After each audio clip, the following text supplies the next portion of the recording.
여러분, 지금부터 제가 읽어드릴 이 문장을 잘 들어보시기 바랍니다. 황희는 재상의 자리에 있으면서도 탐욕을 절제하지 못했다. 청렴하다는 말을 듣기에는 부끄러운 행실이 많았다. 이것은 조선 왕조실록에 기록된 원문입니다. 그런데 이 문장의 주인공이 누구인지 아십니까? 바로 우리가 평생 청백리의 상징으로 배워온 황희정승입니다. 믿기지 않으시죠? 저도 처음 이 기록을 봤을 때 눈을 의심했습니다. 초등학교 때부터 우리는 배웠습니다. 비가 새는 초가집에서 멍석을 깔고 밥을 먹고 다 떨어진 관복을 꿰매 입으며 오직 백성만을 생각했던 성인군자. 그것이 바로 황희정승이라고요. 하지만 600년 전 그날의 기록은 전혀 다른 이야기를 하고 있습니다. 간통사건, 뇌물수수, 살인은폐, 자식 비호. 이 모든 단어들이 한 사람을 가리키고 있습니다. 바로 황희정승입니다. 더 충격적인 사실은 세종대왕이 이 모든 것을 알고 있었다는 겁니다. 알고도 그를 영의정 자리에서 내려오지 못하게 했습니다. 87세까지 죽기 직전까지 말입니다. 도대체 무슨 일이 있었던 걸까요? 혹시 이런 생각 해보신 적 있으십니까? 교과서에 나오는 위인들이 진짜 저렇게 완벽했을까? 우리 세대 여러분이라면 이미 아실 겁니다. 사람이란 원래 복잡한 존재라는 것을요. 직장 생활 30년, 40년 하시면서 만난 사람들 중에 정말 완벽한 사람이 몇이나 되던가요? 능력은 뛰어난데, 성격이 문제인 사람, 인품은 훌륭한데 일은 못하는 사람. 우리 주변엔 이런 사람들이 더 많지 않습니까? 그런데 이상하게도 역사책 속 인물들은 다릅니다. 착하면 완전히 착하고 나쁘면 완전히 나쁩니다. 흑과 백으로만 나뉘어 있죠. 하지만 실록을 직접 들여다보면 이야기가 달라집니다. 우리가 성인이라 믿었던 사람의 추악한 민낯이 드러나고 우리가 간신이라 배웠던 사람의 의외의 면모가 보입니다.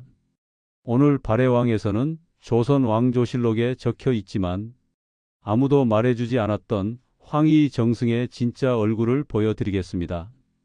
그리고 더 중요한 질문을 던지겠습니다. 세종대왕은 왜 이런 사람을 끝까지 버리지 않았는가?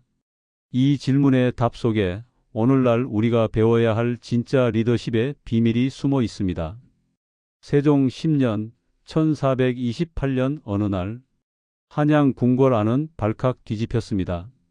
사헌부 관리들이 급히 세종 앞으로 달려갔습니다. 손에는 긴급 상소문이 들려 있었죠. 그들의 얼굴에는 분노가 가득했습니다. 전하, 이 나라의 채통이 무너지고 있습니다. 세종이 상소문을 펼쳐 들었습니다. 그리고 눈을 감았습니다. 상소문에는 믿기 힘든 내용이 적혀 있었습니다. 현직 우의정 황희가 다른 남자의 아내와 간통했다는 것. 그것도 한두 번이 아니라 수차례에 걸쳐서 말입니다. 더 가관인 것은 그 남자가 죽자 황희가 그 집의 재산까지 가로챘다는 겁니다. 조선시대 간통은 중죄였습니다. 평민도, 양반도, 고위 관료도 예외가 없었습니다. 특히 나라를 이끌어야 할 재상이 이런 추문에 휘말렸다는 것은 상상할 수 없는 일이었죠. 당장 황희를 파직하소서. 이런 자가 어찌 백성의 본보기가 될 수 있겠습니까? 사헌부의 탄핵은 거셌습니다. 그런데 세종의 반응이 이상했습니다. 세종은 한참을 묵묵히 앉아 있었습니다. 그리고 조용히 말했습니다. 잠시 물러나 있게 하라. 신하들은 당황했습니다. 물러나 있게 하라는 것은 파직이 아니라 정직이었습니다. 잠깐 쉬라는 뜻이지 관직에서 완전히 쫓아내는 게 아니었던 겁니다. 전하, 이는 너무 가벼운 처벌이옵니다. 하지만 세종은 더 이상 말이 없었습니다. 그리고 얼마 지나지 않아 황희는 다시 조정으로 돌아왔습니다. 사실 이것이 처음이 아니었습니다. 황희의 집 한양 금남로 대저택. 그곳은 낮이나 밤이나 늘 붐볐습니다. 비단 보따리를 든 사람, 은자 주머니를 품에 감춘 사람, 귀한 약재 상자를 안고 온 사람들이 줄을 섰습니다. 대감마님을 뵈러 왔습니다. 전라도 고을 수령 자리를 청하고자 합니다. 제 송사건을 좀 봐주십시오. 황희는 그때 이조 판서를 거쳐 의정부 우의정까지 오른 상태였습니다. 인사권을 쥐고 있었죠. 누가 어느 자리를 차지할지 결정할 수 있는 막강한 권력이었습니다. 그리고 그는 그 권력을 이용했습니다. 비단을 받으면 좋은 자리를 주었고 은자를 받으면 승진을 시켰습니다. 조정 안팎에서 소문이 돌았습니다. 황 대감 댁에 가면 관직을 살 수 있다더라. 실록의 사관은 분명히 기록했습니다. 황희의 집 앞에는 청탁하러 온 사람들로 문전성시를 이뤘다. 정승의 자리에 있으면서도 뇌물을 받는데 거리낌이 없었다. 하지만 세종은 알면서도 묵인했습니다. 왜일까요? 더 끔찍한 사건도 있었습니다. 황희의 매형 강치성. 어느 날 그는 자신의 노비가 말을 듣지 않는다며 몽둥이를 들었습니다. 한 대, 두 대, 세 대. 그는 멈추지 않았습니다. 노비는 피를 토하며 쓰러졌고 며칠 뒤 숨을 거뒀습니다. 조선시대에도 노비를 함부로 죽이는 것은 범죄였습니다. 조사가 시작됐습니다. 증인들이 불려 나왔고 강치성이 유죄라는 결론이 나오는 건 시간 문제였습니다. 그런데 이상한 일이 벌어졌습니다. 조사하던 지방관들에게 은밀히 사람이 찾아왔습니다. 황희가 보낸 사람들이었습니다. 이 사건을 무마해 주시면 후하게 보답하겠소. 결국 그 사건은 흐지부지 무죄 판결로 끝났습니다. 살인자가 풀려난 겁니다. 사헌부가 이 사실을 알고 벌떡 일어났습니다. 정승이 살인자를 비호했습니다. 이것은 나라의 법을 농락하는 처사입니다. 상소가 빗발쳤습니다. 하지만 황희는 꿈쩍하지 않았습니다. 그리고 세종도 침묵했습니다. 조정의 신하들은 이해할 수 없었습니다. 도대체 황희에게 무슨 비밀이 있기에 세종대왕이 저런 짓을 눈감아 주시는 것인가? 1363년 경기도 개성. 이야기는 여기서부터 시작됩니다. 황희라는 아이가 태어났습니다. 유복한 양반 집안의 자제였죠. 어린 시절부터 총명하기로 소문이 자자했습니다. 24살 황희는 과거에 급제했습니다. 당시는 조선이 개국한 지 얼마 되지 않은 혼란의 시기였습니다. 나라의 기틀을 잡아야 했고 유능한 인재가 절실했습니다. 황희는 다른 관료들과 달랐습니다. 당파 싸움으로 목소리를 높이는 이들 사이에서 황희는 조용히 중재안을 내놓았습니다. 복잡한 법률 문제를 명쾌하게 풀어냈습니다. 신하들 간의 갈등을 절묘하게 조정했습니다. 태종 이방원이 그를 주목했습니다. 저자는 쓸만하다. 머리가 좋고 말을 잘하며 무엇보다 정치적 균형 감각이 탁월했습니다. 태종은 황희를 중요한 자리에 앉혔습니다. 하지만 바로 이때부터 황희의 이면이 조금씩 드러나기 시작합니다. 권력을 맛본 황희는 달라지기 시작했습니다. 처음에는 작은 선물이었습니다. 지방 수령들이 올리는 토산물 정도. 그런데 시간이 지나면서 선물은 뇌물이 되었고 부탁은 청탁이 되었습니다. 황희는 거절하지 않았습니다. 아니, 오히려 즐겼을지도 모릅니다.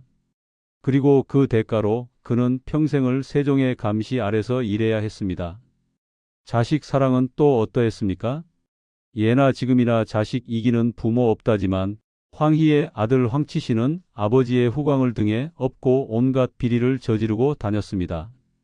황치신은 젊은 나이에 벼슬길에 올랐습니다. 아버지가 영의정이니 당연한 일이었죠.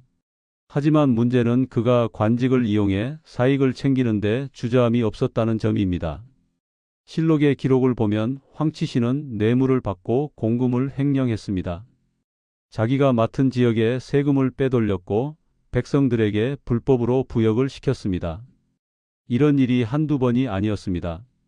탄핵 상소가 올라올 때마다 황희는 아들을 감쌌습니다. 세종 앞에 나아가 아들이 아직 어려 실수를 했다며 용서를 빌었고 세종은 황희의 얼굴을 봐서 황치신을 가볍게 처벌했습니다. 몇 달 지나지 않아 황치신은 다시 관직에 복귀했고 또다시 비슷한 비리를 저질렀습니다. 이런 일이 반복되자 조정의 신하들은 분노했습니다. 영의정의 아들이라 해서 법 위에 있습니까? 이것이 과연 공정한 나라입니까? 오죽하면 사관이 실록에 이렇게 적었겠습니까? 황희는 성품이 너그럽고 어지럽으나 청렴하지 못했고 집안 다스림에 실패했다. 우리가 알던 성인의 모습은 온데간데 없고 그저 자기 사람과 가족 챙기기에 급급한 노예한 정치인의 모습이 보일 뿐입니다. 자, 이제 가장 중요한 질문입니다. 세종대왕은 왜 황희를 버리지 않았을까요? 세종이 누구입니까? 눈에 불을 켜고 나라의 기강을 세우려 했던 조선 최고의 성군입니다. 법을 어긴 신하는 신분 고하를 막론하고 엄하게 다스렸던 분이죠. 그런 세종이 황희의 모든 추문을 몰랐을까요? 천만에요. 세종은 누구보다 황희의 허물을 잘 알고 있었습니다. 수차례 탄핵 상소가 올라왔고 그때마다 세종은 그 보고서를 직접 읽었습니다. 간통사건, 뇌물수수, 살인은폐, 자식비호. 이 모든 것을 알면서도 세종은 황희를 버리지 않았습니다. 대체 왜일까요? 답은 간단합니다. 황희만이 가진 대체 불가능한 능력 때문이었습니다. 세종이 왕위에 올랐을 때 조선은 수많은 난제를 안고 있었습니다. 명나라와의 외교 문제, 외구의 침략, 북방의 여진족, 그리고 조정 내부의 파벌 싸움. 하루도 조용할 날이 없었습니다. 세종은 도덕적으로 완벽한 인물보다 당장 나라에 꼬인 실타래를 풀 수 있는 실력자가 절실했습니다. 황희는 복잡한 갈등을 조정하고 법전을 정비하며 국가의 큰 기틀을 잡는 데 있어서는 당대 최고였습니다. 예를 들어볼까요? 명나라와의 공여 문제가 있었습니다. 명나라에서는 끊임없이 조선에 여인을 바치라고 요구했습니다. 거절하자니 외교 문제가 생기고 따르자니 백성들의 원성이 컸습니다. 황희는 이 문제를 절묘하게 풀어냈습니다. 명나라 사신에게는 정중히 대하면서도 실제로는 시간을 끌고 조건을 협상했습니다. 결국 공여를 보내는 횟수를 크게 줄이는 데 성공했죠. 또 있습니다. 세종이 한글을 창제했을 때 조정의 대다수 신하들이 반대하고 나섰습니다. 조상의 문자를 버리는 것이냐, 중국을 배반하는 행위다라며 거세게 반발했죠. 황희는 어떻게 했을까요? 그는 직접적으로 찬성하지도 반대하지도 않았습니다. 대신 양쪽의 의견을 조율하며 시간을 벌어주었습니다. 세종이 한글을 완성할 수 있도록 조정의 분위기를 관리한 것이죠. 법전 정비 작업에서도 황희의 역할은 컸습니다. 조선 초기에는 법이 체계적으로 정리되지 않아 혼란이 많았습니다. 황희는 방대한 법률 지식을 바탕으로 경제육전 편찬의 핵심적인 역할을 했습니다. 이 법전은 훗날 경국대전의 기초가 되었습니다. 세종은 깨달았습니다. 황희는 성인군자가 아니다. 하지만 그의 능력은 나라에 꼭 필요하다. 그래서 세종은 기막힌 전략을 씁니다. 황희의 허물을 덮어주는 대신 그 대가로 그를 죽을 때까지 부려먹는 것이죠. 황희가 나이가 들어 은퇴하겠다고 사직서를 낼 때마다 세종은 반려했습니다. 안 된다. 그대가 없으면 나라가 안 돌아간다. 황희는 이른이 넘었을 때부터 줄곧 물러나게 해달라고 청했습니다. 몸도 불편하고 기력도 쇠했으니 이제 고향으로 돌아가 여생을 보내고 싶다고 했죠. 하지만 세종은 단호했습니다. 경의 경륜이 아직 필요하오. 조금만 더 나라를 위해 힘써 주시오. 황희는 거절할 수 없었습니다. 왕의 명이니까요. 아니, 어쩌면 자신의 허물을 알고 있는 세종에게 빚을 진 것 같은 마음도 있었을 것입니다. 세종이 승하한 뒤에도 황희는 계속 일을 해야 했습니다. 문종, 단종 때까지 영의정 자리를 지켰습니다. 87세가 될 때까지 말입니다. 조선시대 평균 수명이 40세 정도였던 것을 생각하면 87세까지 현직에 있었다는 것은 정말 놀라운 일입니다. 결국 황희는 죽기 2년 전인 89세가 되어서야 관직에서 물러날 수 있었습니다. 그리고 이듬해인 1452년 90세를 일기로 세상을 떠났습니다. 어찌 보면 세종은 황희에게 평생 일로서 죄를 갚으라는 가장 가혹하면서도 실용적인 형벌을 내린 셈입니다. 황희는 자신의 허물 때문에 편안한 노후를 보낼 수 없었습니다. 대신 나라를 위해 마지막 순간까지 일했습니다. 그것이 바로 세종이 원했던 것이었죠. 오늘 우리가 함께 살펴본 황희 정승의 두 얼굴, 여러분은 어떻게 생각하십니까? 낡은 관복을 입고 인자하게 웃던 청백리의 전설 뒤에는 우리와 똑같이 욕심 많고 허물투성이인 한 인간의 모습이 있었습니다. 물론 그의 비리는 결코 정당화될 수 없습니다. 간통, 뇌물, 살인, 은폐, 이 모든 것은 분명한 잘못이었습니다. 만약 황희가 평범한 관료였다면 진작에 파직당하고 유배를 갔을 것입니다. 하지만 역사는 이 모순적인 인물을 통해 우리에게 중요한 교훈을 남겼습니다. 세상에 완벽한 사람은 없다는 것, 그리고 그 불완전한 사람을 어떻게 쓰느냐가 진짜 리더의 능력이라는 것입니다. 세종은 황희를 성인군자로 만들려 하지 않았습니다. 대신 그의 능력을 나라를 위해 쓰도록 만들었습니다. 허물을 감춰주는 대신 그 대가로 평생을 일하게 했습니다. 그 결과 조선은 역사상 가장 찬란한 시기를 맞이했습니다. 한글이 창제되었고 법전이 정비되었으며 백성들의 삶이 안정되었습니다. 황희의 개인적 도덕성은 문제가 많았지만 그의 행정 능력은 나라 전체를 이롭게 했습니다. 이것이 바로 세종대왕의 용인술이었습니다. 사람을 쓴다는 것은 그 사람의 장점을 최대한 활용하고 단점은 통제하는 기술입니다. 세종은 황희의 탐욕과 사리사욕을 알았지만 동시에 그의 탁월한 조정 능력과 행정 감각을 필요로 했습니다. 그래서 황희를 버리지 않고 대신 평생 일하게 만들었습니다. 황희라는 인물의 명과 암을 통해 우리도 생각해 볼 문제가 있습니다. 우리는 종종 사람을 완벽하게 선하거나 완벽하게 악한 존재로 나누려 합니다.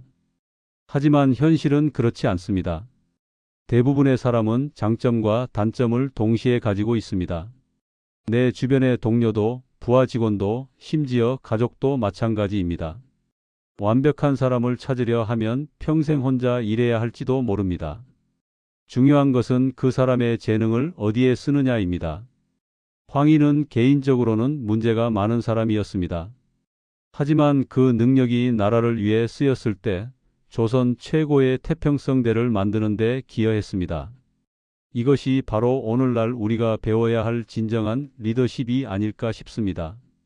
완벽한 사람은 없습니다. 하지만 그 사람의 재능을 어디에 쓰느냐에 따라 세상은 달라질 수 있습니다. 황희 정승의 이야기가 우리가 내 주변 사람들을 어떤 눈으로 바라봐야 할지 한 번쯤 생각해 보는 시간이 되셨길 바랍니다. 오늘 이야기가 유익하셨다면 발해왕 채널 구독과 좋아요 꼭 부탁드립니다. 여러분의 소중한 댓글은 다음 영상을 만드는 데 큰 힘이 됩니다. 저는 다음 시간에도 더욱 흥미진진하고 깊이 있는 역사 이야기로 찾아뵙겠습니다. 시청해 주신 여러분 고맙습니다.